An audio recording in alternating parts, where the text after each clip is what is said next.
Hello there. Um, so this is going to be a different video from what I normally put up here. Um, so I told you guys a little bit before that I like all kinds of content. Okay, so Pokemon, Minecraft, uh, Apex, like some of my live stream games, as well as making the videos for Pokemon. But I also like D&D, anime, just all kinds of other things. So today, we're going to do kind of an unboxing video. And I'm going to show you a D&D miniature that I designed from Hero Forge. Gonna have to go get my miniature that I made from before and show you in comparison the evolution of this character that I made, and I'll give you like a brief history of it and everything else. Um, so yeah, let's just kind of jump into it. All right, so I got him right here. So this is the miniature that I made from before. Don't know how well you can see him from here, but let me kind of block out my face. I don't know. So he's got the wings on there, a trident on his back. He's got a crown on his head, a just kind of a magic staff of some kind, flame in his hand, sword at his side, just a pouch, a little cloak, and his robe. Just a super basic character.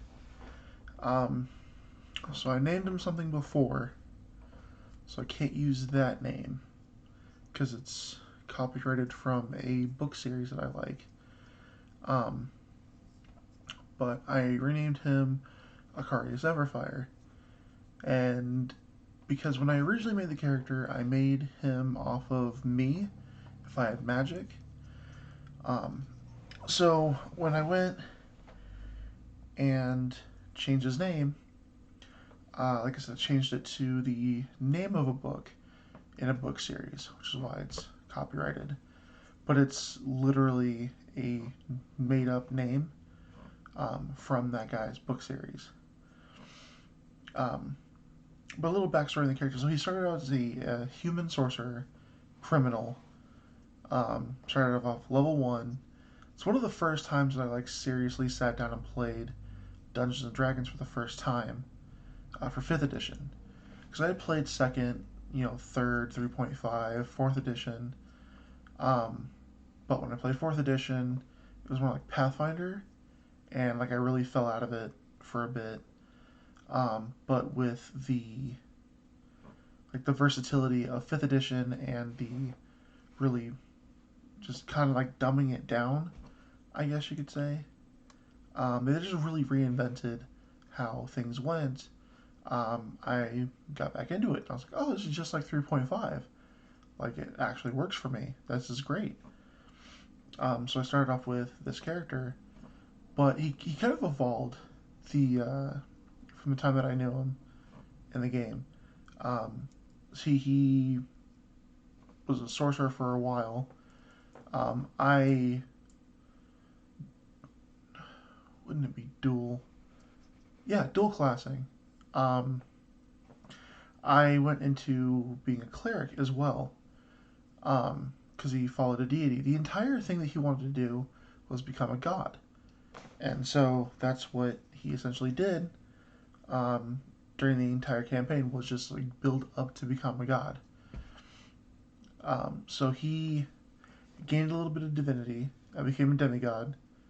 He cheated through a wish spell, successfully cheated, because technically you're not supposed to, but my DM didn't tell me no. His mistake, but whatever. And so he gained the abilities of a demigod of fire, because that's what he I love fire as an element, and so that's what his magic and powers were pretty much based off of. So I used a lot of fire spells, At one point, he was more of like a molten rock looking character, but things happened in the game. I kept gaining more divinity.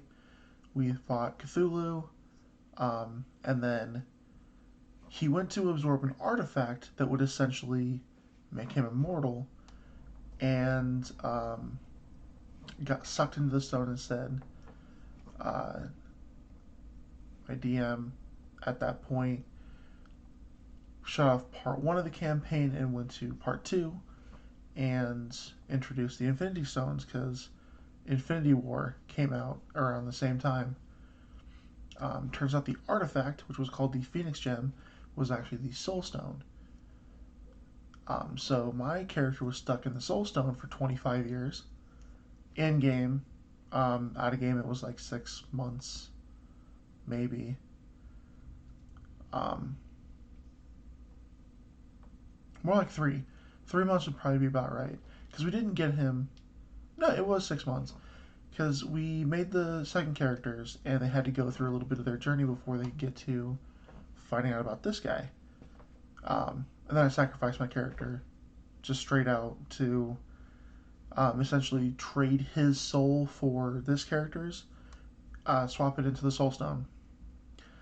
So I killed that character, brought this one back to life using the old one's body, and the new character was an Azamar monk. Like a really sweet, kind hearted dude. Like really lawful good, sacrifice himself for the good of others kind of character. Um, More things progressed. He kept his stats from his demigod days.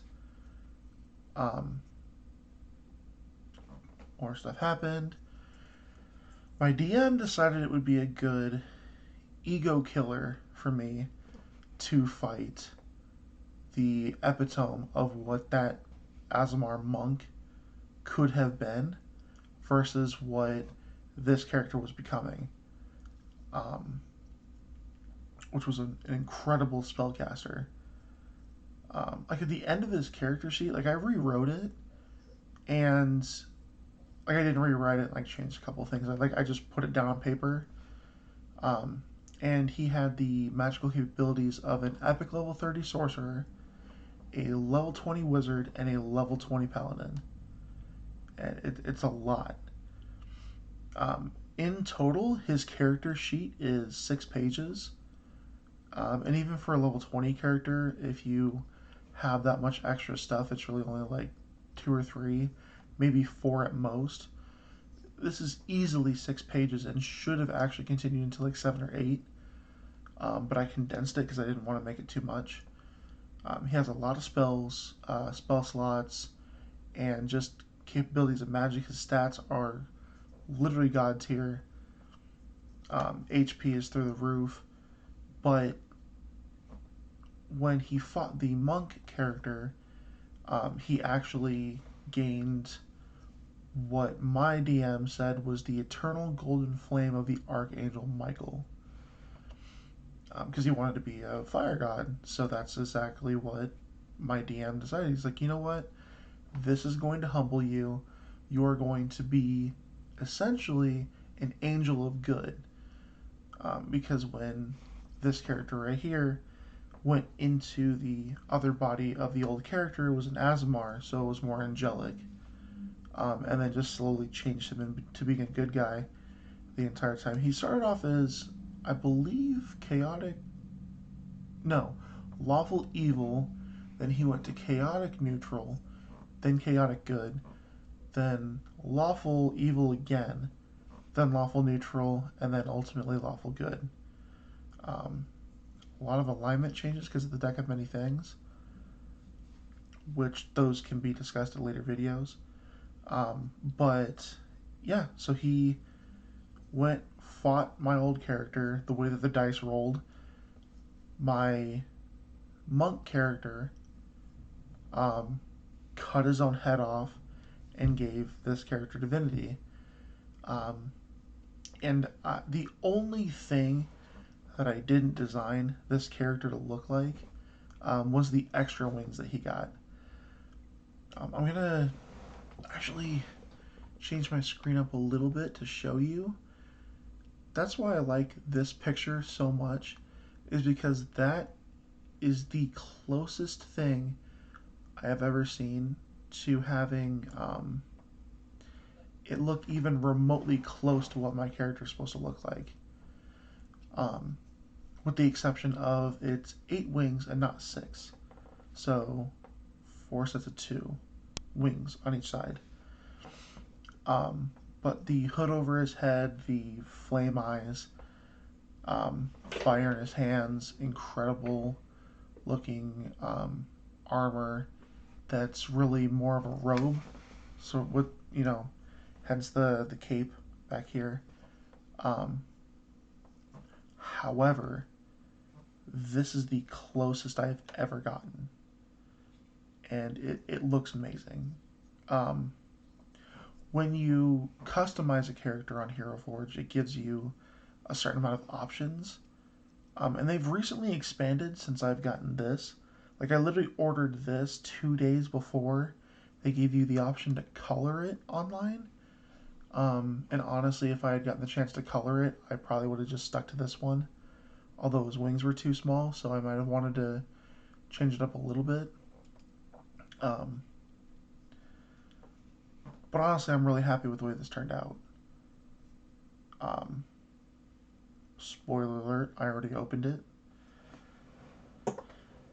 Because when I'm making this video, it's after I got off work from the night before, and I picked this up from the mailbox before I went to work, kept it in my car, got off work, and I was like, oh crap, wait, that's still waiting in my car for me.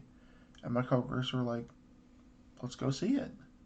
And so opened it up, looked at it, and you just got to see it. It turned out really good. Some of the color options weren't quite there the way that they were shown in when I designed my character, but it's understandable.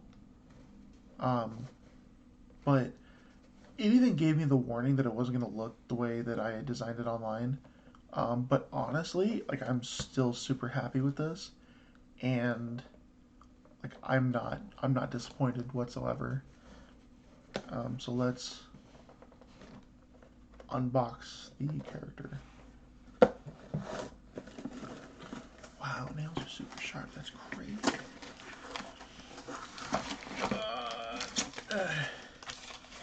So I got my order form here. Details you don't need to see. My bubble wrap. But here, that's what I get for acting like a jackass on camera. I hit myself in the face with the box. But here is the new and improved version of my old character. So again, let's kind of give you a little preview as to what the old one looked like. I don't know, it tried to focus before, but it's not doing it now. But it's also super gray, so you won't be able to see it. But this is the new character here. So similar thing, still got the trident on the back. Still got his wings, but they're a lot bigger. Still got the cape on the back, but I added a little D20 right here. Obviously got more color. But the way that Asmars are supposed to be is that they're supposed to have an identifier as to what makes them Asmars besides just their like basic skin color.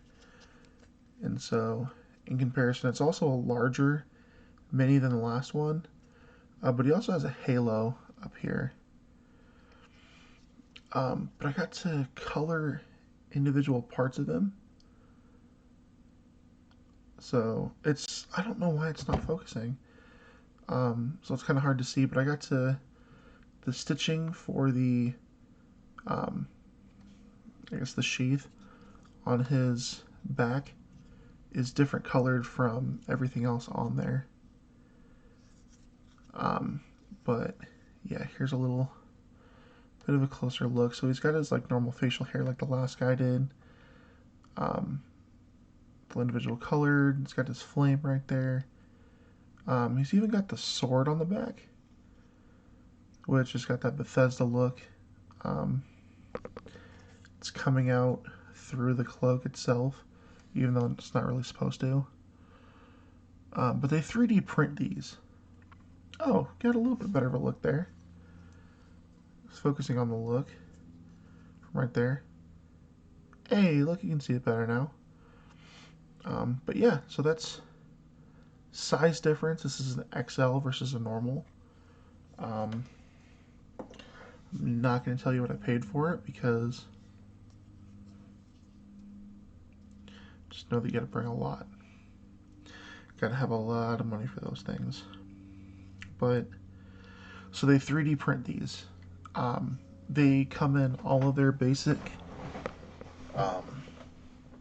designs for individual customizations. So the wings themselves, this right here was its individual option.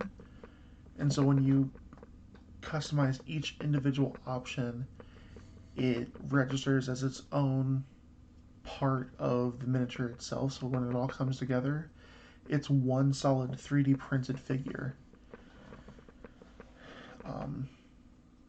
And then they hand paint it themselves.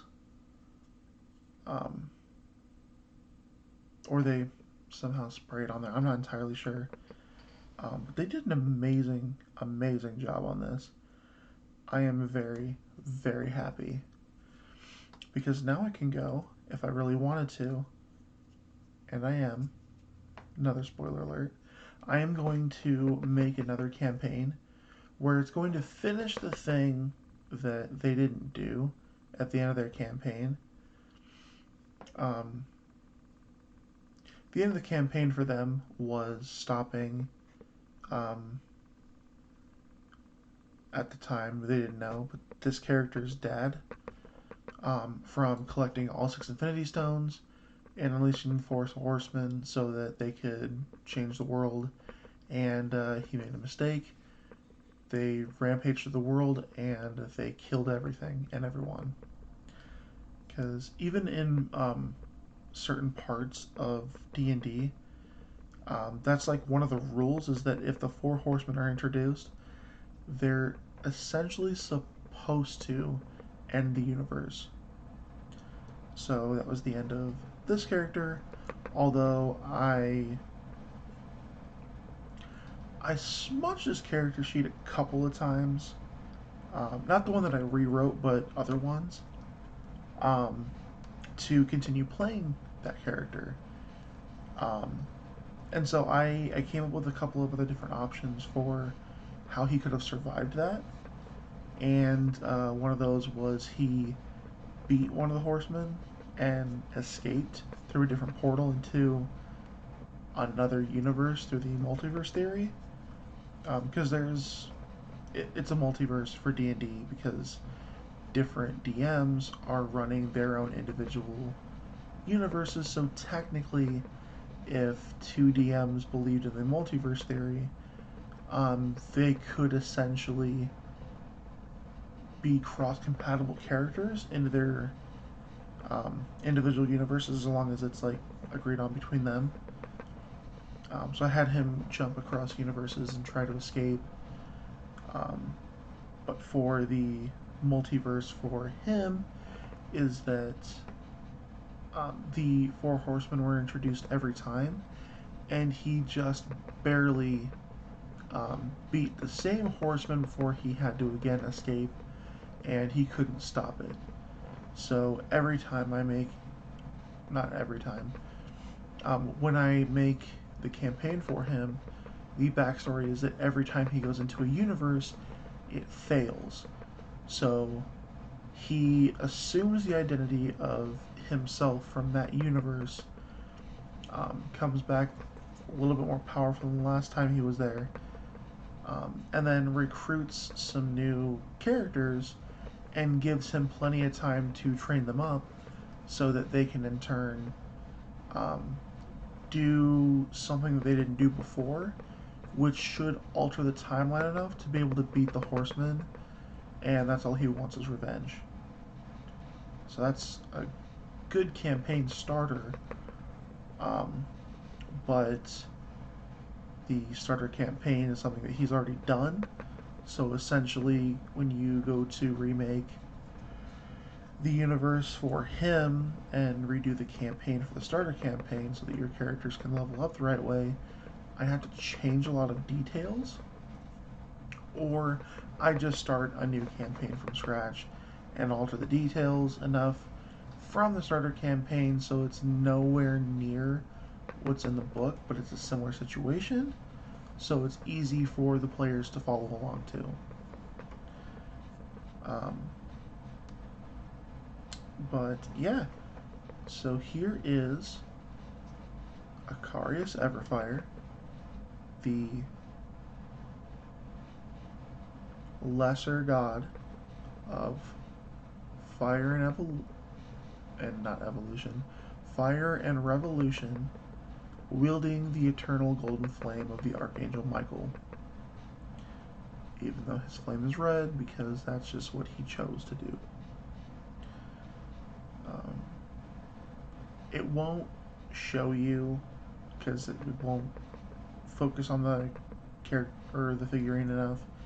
But there are supposed to be little golden flecks in the flame. So that's what I tried to do. But yeah, here he is.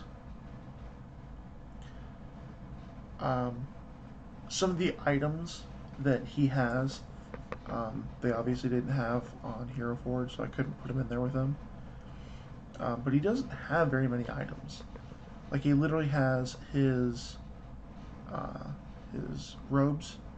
He has his necklace, which you couldn't see, but it is a necklace of Orb of Annihilation Control, which I'll make other videos about, showcasing his specific items and then items that he's had in the past. He has his original trident that he tried to enchant, but backfired on him, which is why he had the nemesis that he did with his own father. We didn't find out till later. He had a Well of Many Worlds, a Rod of Lordly Might, and a bag of money that was bottomless. I say bottomless because another story for another time, but he had a lot of money on him. And then a couple of other things.